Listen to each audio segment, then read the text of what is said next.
오늘은 교회 성령 공동체라는 제목으로 하나님의 말씀을 증거하겠습니다. 찬밥은 맛이 없습니다. 왜 그렇습니까? 온도에 따라 쌀에 든 녹말의 형태가 바뀌기 때문입니다. 보통 쌀에 든 녹말은 베타 상태라고 말합니다. 그런데 뜨거워지면 알파 상태로 바뀝니다. 부피가 커지고 서로 부드럽게 달라붙습니다. 그래서 찰기가 생기는 것입니다. 그래서 밥이 맛있습니다. 하지만 밥이 식으면 다시 녹말은 베타 상태로 돌아갑니다. 그래서 맛이 없습니다. 이처럼 밥은 뜨거워야 좋습니다. 사람도 뜨거운 것이 좋습니다. 일을 쉽게 하는 사람은 뜨거울 때 일합니다. 성령이 기도할 마음을 줄 때 기도하면 쉽습니다. 헌신할 마음을 줄 때 헌신하는 것은 쉽습니다. 뜨거움이라는 감동이 밀려올 때 일하면 뭐든지 쉽습니다. 어리석은 사람은 식었을 때 억지로 하려고 합니다. 그래서 일하면서 힘들어하고 불평을 합니다. 성령은 우리 안에 뜨거움을 유발하여 열정을 가지게 합니다. 그래서 성령 충만할 때 하는 일은 그것이 사역이든지 그것이 기도든지 쉽습니다. 성령 충만할 때는 고난도 쉽게 이겨낼 수 있습니다.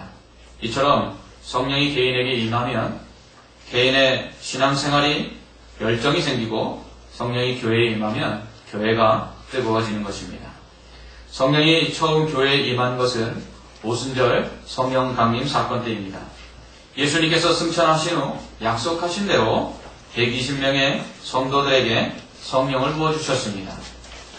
120명의 성도들이 예수님의 약속을 기다리며 마가의 다락방에서 기도하고 있을 때에 성령이 불같이 갈라지는 모습으로 각 사람들의 머리 위에 임하였습니다. 그러자 그들은 오순절 예루살렘에 모인 사람들에게로 달려나갔습니다. 그리고는 예수가 그리스도요, 유일하신 구원자요, 그를 믿어야만 구원을 받는다고 외치기 시작했습니다. 그러자 그때 모인 사람들이 그 제자들의 복음 전하는 것을 듣게 되었는데 이상한 일이 일어나게 되었습니다. 그것은 그들이 제자들이 분명 복음을 전할 때에는 히브리 방언으로 말을 하고 있는데 듣는 사람들은 각자 자기가 태어난 출신 지역의 말로 그 복음이 들려지기 시작했습니다. 이로 인해서 여러 지역에서 왔지만 그 사람들이 복음을 듣는데 아무런 문제가 없었습니다.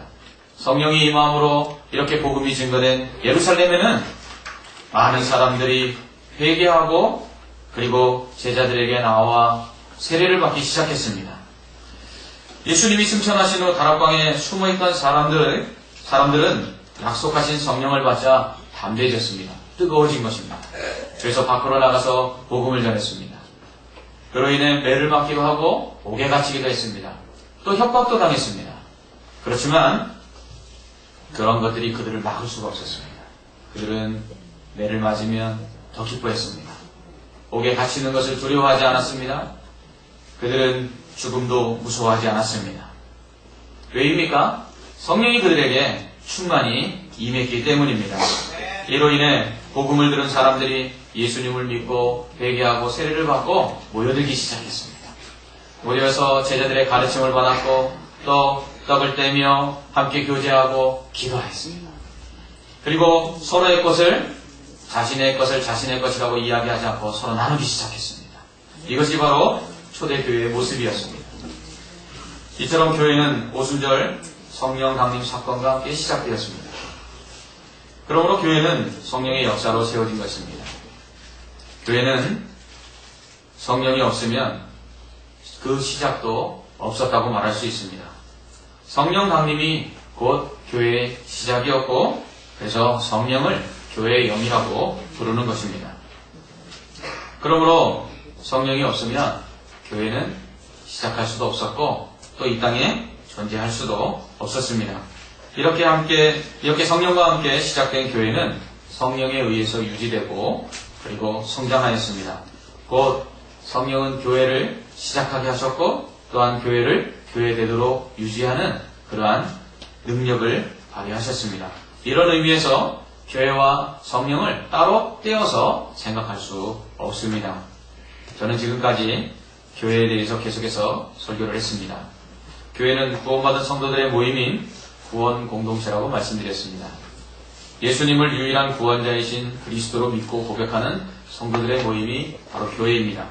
이렇게 교회가 믿고 고백하는 자들로 구성되도록 하는 역할을 성령께서 하셨습니다. 고린도전서 12장 3절 말씀에는 이렇게 기록되어 있습니다. 또 성령으로 아니하고는 누구든지 예수를 주시라 할 수 없느니라. 아멘. 그렇습니다. 성령이 역사하지 않으면 아무도 예수 그리스도를 주라고 고백할 수 없다는 것입니다. 여러분, 믿음은 어디서 납니까? 들음에서 납니다. 듣는다는 것은 무엇입니까? 예수 그리스도의 복음을 듣는 것입니다. 예수 그리스도의 복음을 들으면 사람들에게 믿음이 생겨나지요. 그런데 이 믿음이 바로 성령 때문에 생겨난다는 것입니다. 성령께서 복음을 듣는 자들에게 예수 그리스도가 하나님의 아들이시다, 이 예수 그리스도를 믿어야 구원 얻을 수 있다라고 증거하심으로 말미암아 예수를 믿는 것입니다. 그러므로 복음을 우리가 아무리 전하여도 성령이 일하시지 않으면 구원은 일어나지 않습니다. 그렇기 때문에 성령은 곧 구원하시는 능력이요, 또 교회가 구원 공동체가 될 수 있도록 하는 힘인 것입니다. 그러므로 성령이 없으면 교회는 구원 공동체가 될 수 없습니다. 저는 또한 교회가 증거 공동체라고 말씀드렸습니다. 예수님께서 마지막으로 명령하신 것이 바로 땅끝까지 이르러 예수 그리스도를 주라고 전하고 모든 족속으로 제자를 삼아 그리스도께서 가르치신 것을 본받아 살도록 하라라는 명령이었습니다. 이러한 예수님의 마지막 지상 명령을 이루기 위해서도 성령이 필요합니다. 성령의 별명이 증거의 영입니다.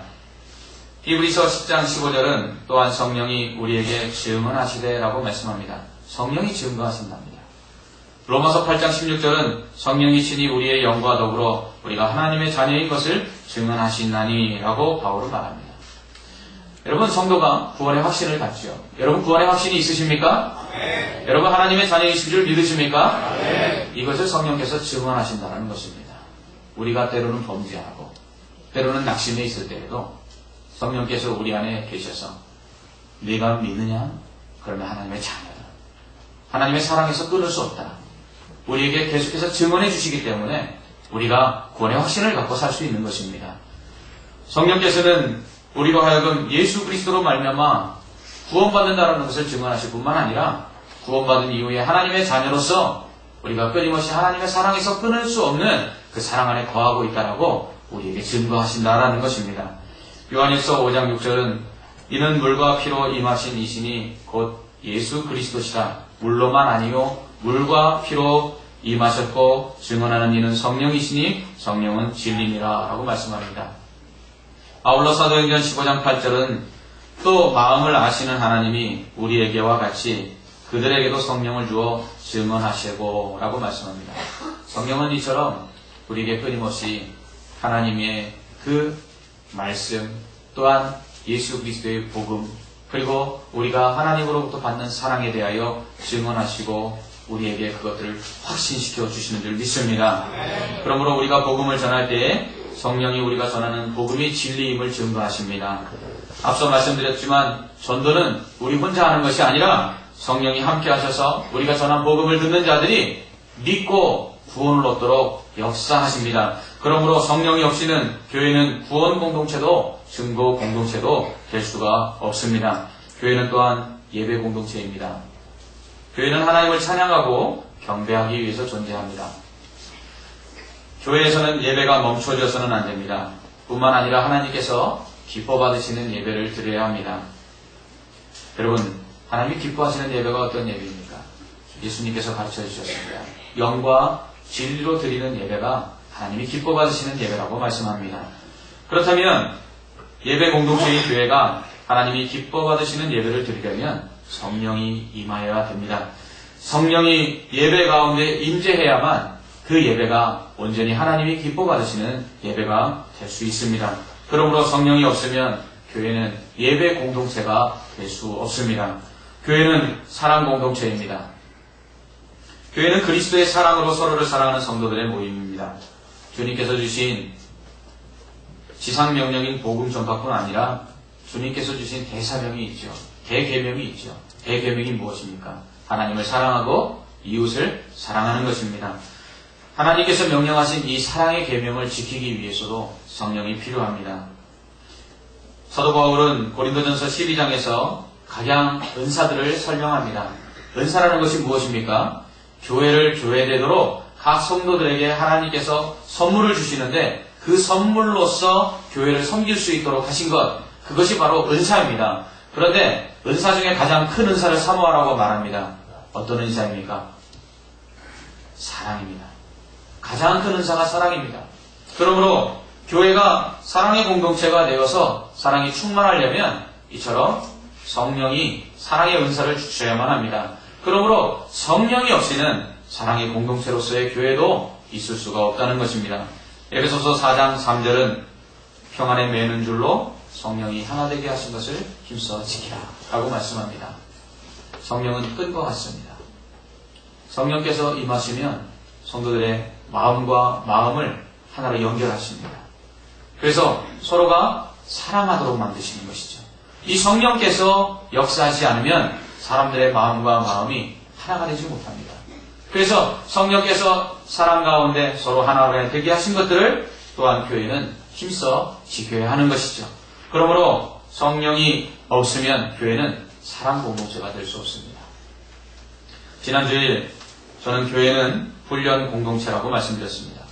교회는 그리스도의 장성한 분량에 이르도록 자라야 합니다.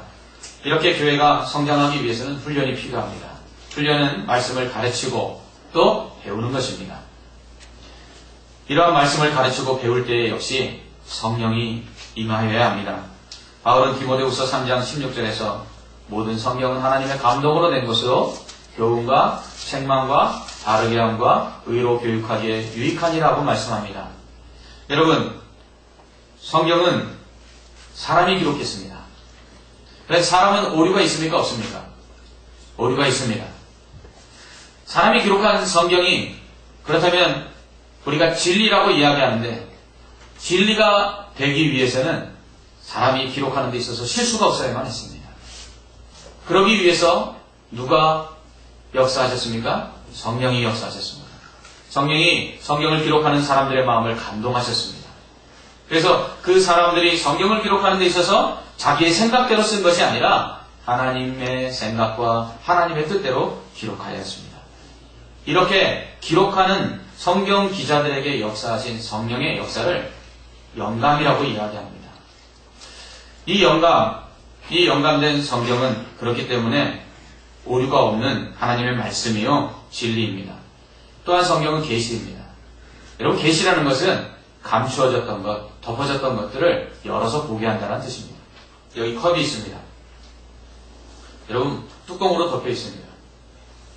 뚜껑을 열어주기 전까지는 여러분이 이 안에 있는 것들을 알 수가 없습니다. 물론 물이 들었다고 다 알고 계시겠죠. 그러나 제가 이 뚜껑을 열기 전까지는 이 물의 색깔이 어떤지 여러분 알 수 없습니다.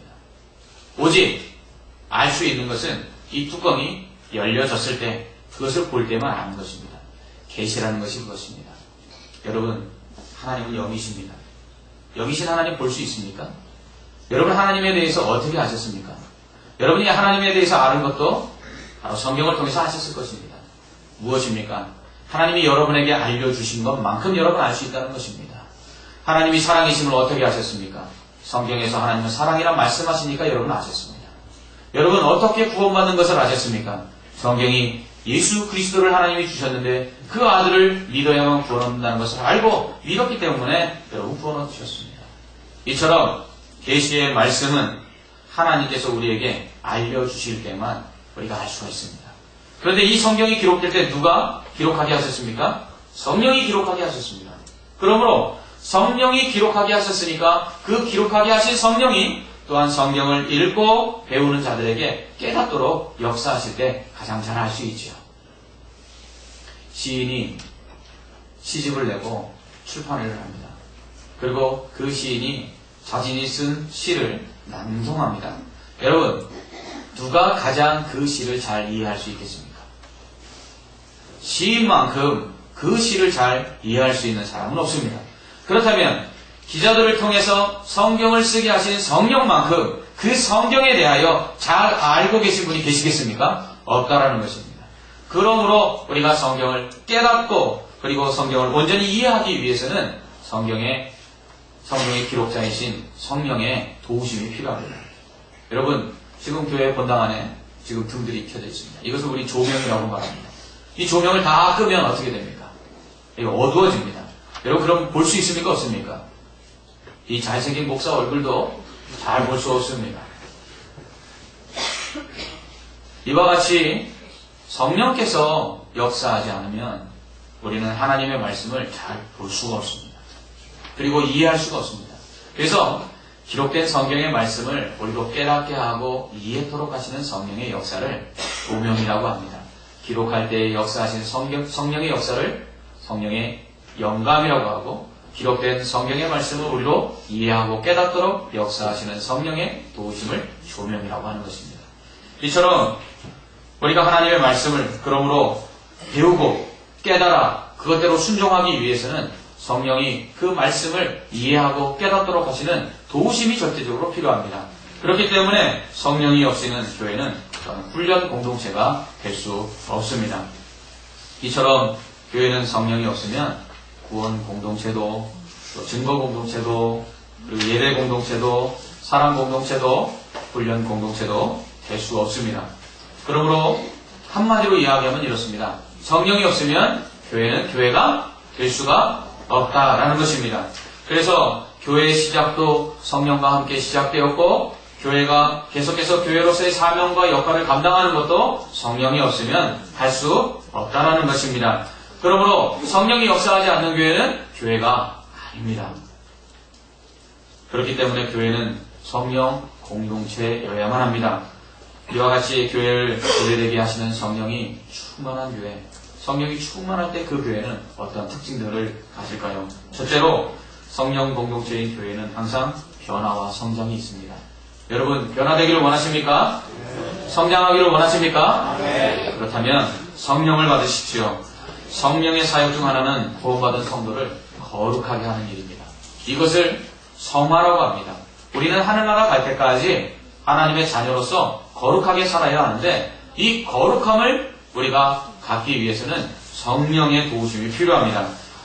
고린도전서 6장 11절에서 바울은 너희 중에 이와 같은 자들이 있더니 주 예수 그리스도의 이름과 우리 하나님의 성령 안에서 씻음과 거룩함과 의롭다 하심을 받았느니라 라고 말합니다. 예수 그리스도의 이름과 성령 안에서만 죄 씻음이 있고, 그리고 의롭다함이 있고, 그리고 거룩함이 있다고 말씀합니다.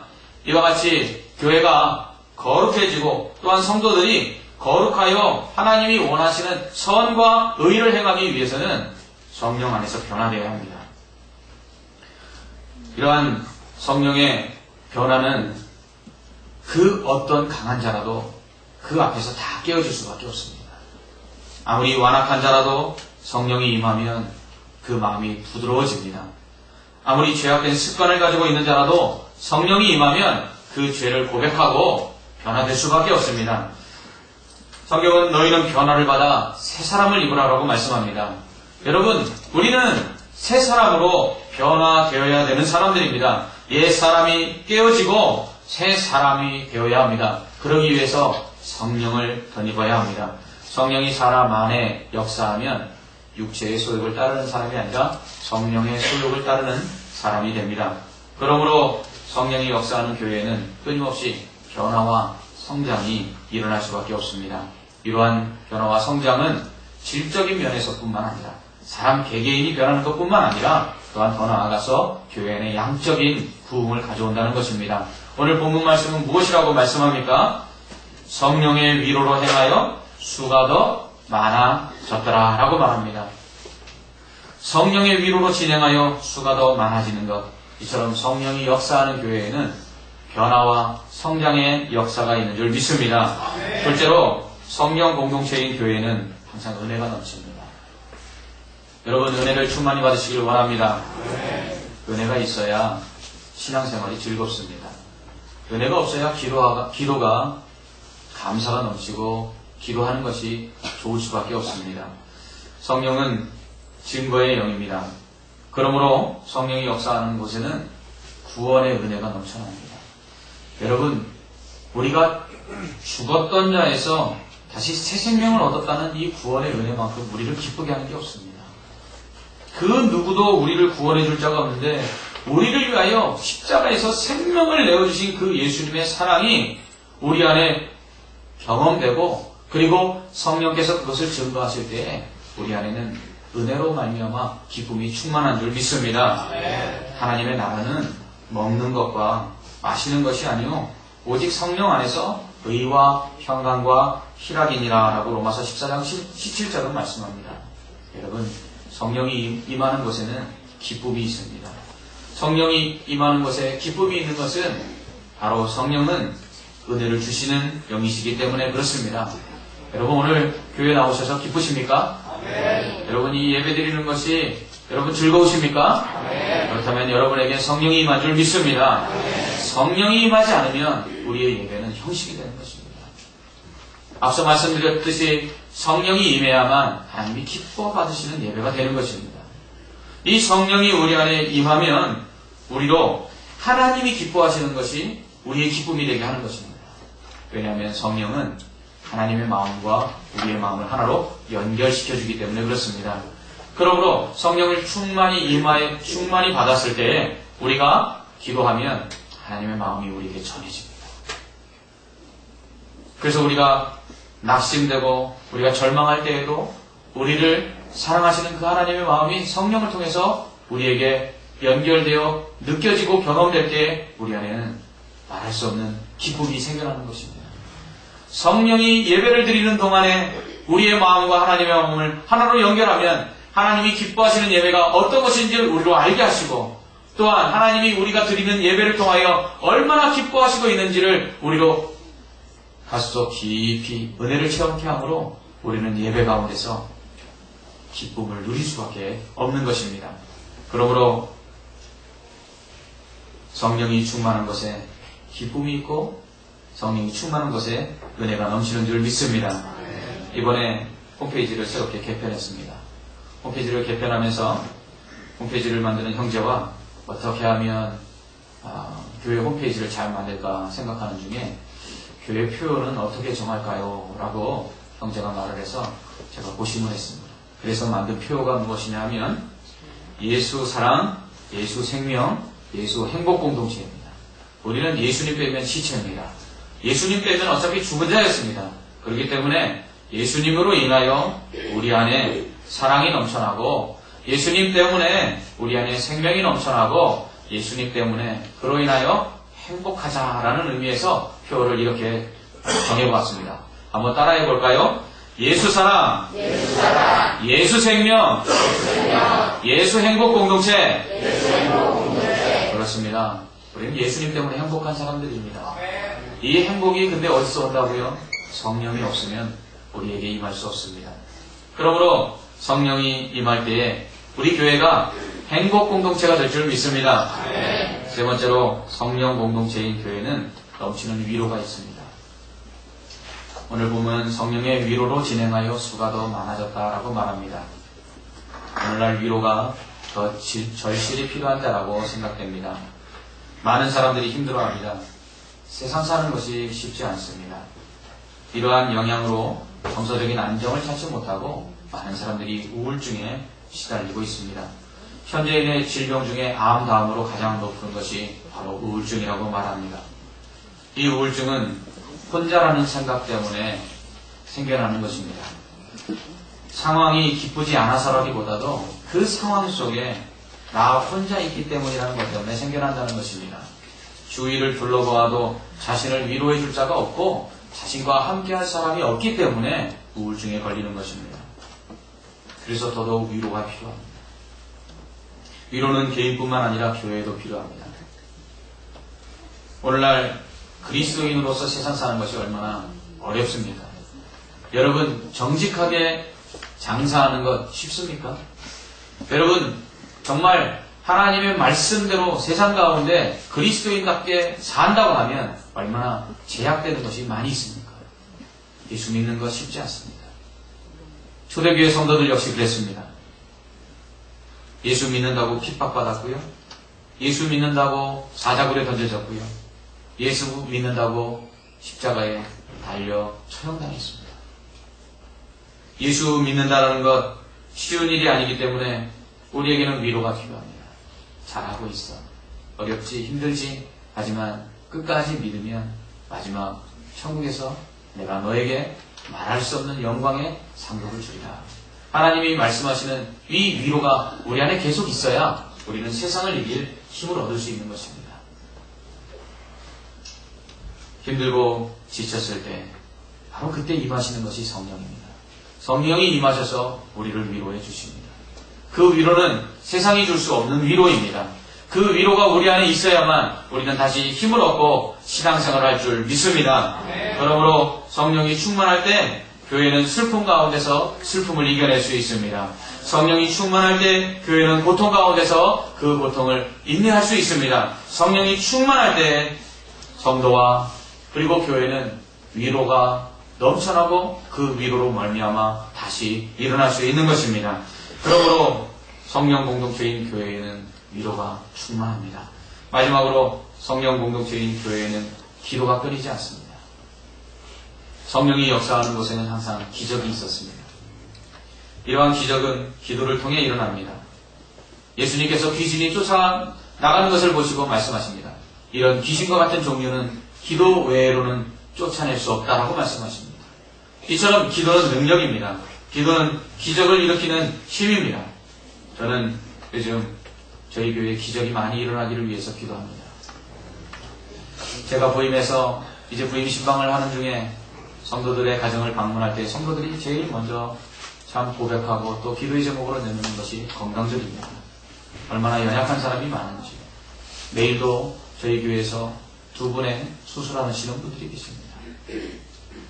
우리 교회에 하나님 질병을 치유하는 기적이 일어나기를 원합니다 하고 기도합니다.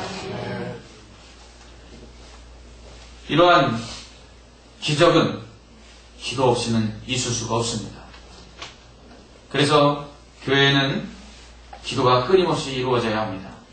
이 기도를 통해서 응답이 나타나야 합니다. 여러분, 응답이라는 것이 무엇입니까? 여러분, 응답이 기적입니다. 여러분이 기도해서 받은 응답들을 한번 과학적으로 설명해 보십시오. 여러분이 기도해서 받은 응답들을 여러분 이론적으로 증명해 보십시오. 증명할 길이 없습니다. 여러분의 자녀들이 시험을 잘 친 것? 그 아이가 공부를 잘했기 때문입니까? 그러면 그 아이가 전에는 열심히 안 해서 성적이 나빴던 것입니까? 아닙니다. 우리의 자녀들이 건강한 것, 그것이 그 아이가 운동을 꾸준히 하고 그리고 잘 먹어서 건강한 겁니까? 그러면 운동을 열심히 하고 잘 먹었는데도 병에 걸리는 사람들은 어떻게 된 것입니까? 여러분, 이 세상은요, 과학과 논리로 증명할 수 없는 많은 것들이 일어나고 있습니다. 그런데 우리에게 일어나고 있는 많은 일들이 바로 하나님께 기도한 기도의 응답인 줄 믿습니다. 이 기도의 응답은 기적입니다. 이 기적이 교회 안에 있어야만 교회는 이 시대 가운데 능력을 발하고 또 영향력을 끼칠 수 있습니다. 저는 이 시대가 불신의 시대라고 생각합니다. 저만 그렇게 생각하는 것이 아니라 많은 사람들이 그렇게 말을 합니다. 예수님 당시에는 표적과 기사가 있었지만 그것을 보고도 예수님을 믿지 못했는데 오늘날은 표적과 기사도 일어나지 않습니다. 많은 사람들이 그 이유를 성령이 교회에서 떠났기 때문이라고 이야기합니다. 여러분, 성령은 삼위일체 하나님이십니다. 하나님이 계시지 않았던 때가 있습니까? 하나님이 역사하지 않았던 때가 있습니까? 없습니다. 그러므로 성령은 지금도 역사하는 줄 믿습니다. 하지만 비가 아무리 많이 오는 날 컵을 거꾸로 세워놓는다면 여러분, 그 컵 안에 비가 담길 수 있습니까? 없습니까? 없습니다. 그러나 비가 내리는 그때에 컵을 똑바로 세워놓는다면 그 컵 안에는 물로 가득 찰 것입니다. 오늘날도 성령은 오순절 성령이 임한 것처럼 이 땅 가운데 임하여 역사합니다. 그런데 교회가 마치 컵을 거꾸로 세우는 것처럼 성령을 받을 준비를 하고 있지 않다는 것입니다. 성령은 기도할 때 임합니다.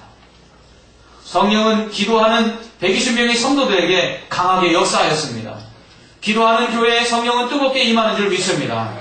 그렇다면 오늘날 우리 교회가 성령 공동체로서 성령이 뜨겁게 임하여 주님이 맡겨주신 그 모든 사명들을 감당하기 위해서는 성령이 임해야 되는데, 그러기 위해서는 기도해야 한다는 것입니다. 기도하는 교회에 성령이 임하고 기도하는 미금중앙교회에 성령의 충만한 역사가 있어서 하나님의 모든 사명을 잘 감당하게 될 줄 믿습니다. 또한 성령은 말씀을 전하는 것에서 역사하십니다. 성령은 증거의 영이라고 했습니다. 말씀이 강단에서 제대로 선포되는 곳에 성령은 그 말씀이 진리라고 성도들에게 증언해야 되기 때문에 그곳에서 역사하는 것입니다. 제가 지금 복음을 전하고 말씀을 전하는 이 시간도 성령이 여러분에게 아멘 하도록 역사하는 줄 믿습니다. 그렇습니다. 복음이 증거되는 곳에 성령의 역사가 있습니다. 여러분, 전도하지 않는 교회는 그래서 성령이 역사하지 않는 것입니다. 성령이 가장 열심히 하시는 사역 중에 하나가 바로 증거하시는 사역인데, 복음을 전하지 않으면 성령으로 휴목해야 하는 것입니다. 성령이 교회 안에 있지만 그 성령으로 손을 놓고 일하지 못하게 하는 것이 무엇입니까? 복음을 전하지 않는 것입니다. 복음을 전하지 않으면 성령이 하실 일이 없습니다. 그러므로 성령이 우리 교회 안에 뜨겁게 임하여 역사하기를 원하십니까? 그러면 복음을 전하십시오. 여러분의 가정의 불신 가족들에게 복음을 전하십시오. 여러분의 친척들에게 복음을 전하십시오.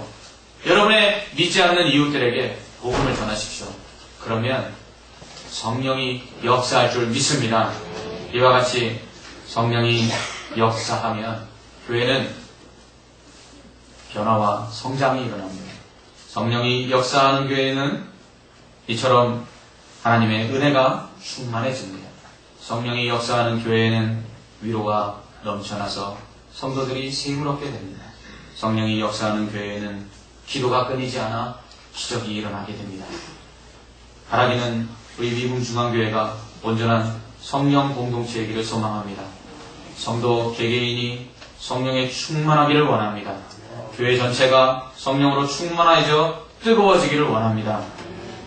그러므로 말미암아 교회 안에 성령의 역사가 일어나서 성도 개개인이 변화되고 교회 전체가 변화되고 그로 인하여 오늘 말씀처럼 더 많은 구원 얻는 자의 수가 교회 안에 더해지기를 주님의 이름으로 축원합니다. 또한 주의 은혜가 우리 안에 넘쳐나서 신앙생활에 항상 기쁨이 넘쳐나기를 소원합니다. 또한 성령의 위로가 있어서 힘들고 지칠 때마다 주의 교회를 통하여 성도들에게 한없는 은혜가 넘쳐나기를 소망합니다. 더 나아가서 성령이 역사하여 우리가 기도하는 것마다 다 응답하심을 통해서 이 세대 가운데, 불신의 시대 가운데 하나님이 정말 살아계심을 우리의 기도를 통한 기적을 통해 나타내기를 소망합니다. 그러므로 성령 충만을 위하여 기도합시다. 성령 충만을 위하여 복음을 증거합시다. 이것을 통해서 성령 공동체로서의 우리 교회가 하나님 주신 사명을 더 잘 감당하게 되기를 간절히 소원합니다. 기도하겠습니다. 사랑의 하나님, 감사합니다. 성령을 주셔서 우리에게 은혜로 충만하게 하시고 우리를 위로하여 주시고 그리고 우리로 변화하며 성장하게 하심을 감사합니다. 이 성령이 우리 교회 안에 또한 충만하게 임하여 기도할 때마다 말씀을 전할 때마다 기적이 일어나게 하여 주옵시고 더 많은 자들이 구원 얻고 예수 믿고 천국 백성 되는 놀라운 역사가 있게 하여 주시옵소서. 오늘도 성령으로 충만하게 하사 우리 개인과 가정과 교회 가운데 하나님의 역사가 있게 하여 주시옵소서. 예수님 이름으로 기도합나이다. 아멘.